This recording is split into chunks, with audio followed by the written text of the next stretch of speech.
Pāris, kā jau es teicu, turpinam ar top 16. Mums ir nokomplektēts pilnībā top 16, kas nozīmē to, ka mēs jau esam tikuši vaļā no puses no braucējiem. Esam atstājuši labākos 16 uz starta Simrop un Daivis Savičevs, tāds Simrop ar BMW 34. Kā jau iepriekš minēju, Simrop labākais kvalifikācijas rezultāts, tā ka Daivim būs jāpacīnās un jāpacenšās, lai uzvarēt šo te cīņu pret, kvalifikācijā labāko braucēju.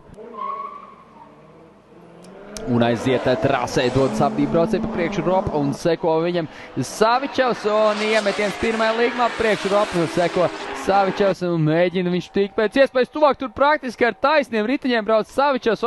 Viņam neizdodas savākt automašīnu, pamatīgs trieciens, vienreiz, otrais ārpus trases ir Savičevs, tikmēr Ropa, arī ne ar to ideālo trajektoriju, taču pabeidz savu braucienu, bet, kāds par kļūdām no Daivja puses, pastīsimies vēlreiz atkārtojumā. Let's take a look again in the replay.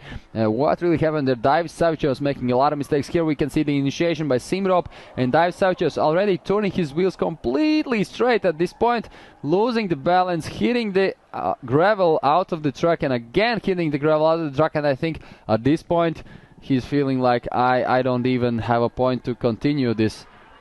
Daivis centās salikt trasi, bet es domāju pēc tiem diviem triecieniem ārpus trases tur jau vairs pat nav vērts turpināt šo braucienu, kas vispār to, lai zina, vai ar automašīnu vēl viss ir kārtībā. Redzam šeit, praktiski ar taisniem riteņiem ienāk sānā Daivis Savičevs.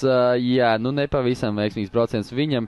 Redzēsim, vai viņš būs gatavs startēt otrajā braucienā un vai viņš varēs uzbraukt labāk. Izskatās, ka tas arī ir viss un iespējams apskādējis automašīnu, and the winner in this battle already is Simrop. So Simrop still showing the best scores, moving on.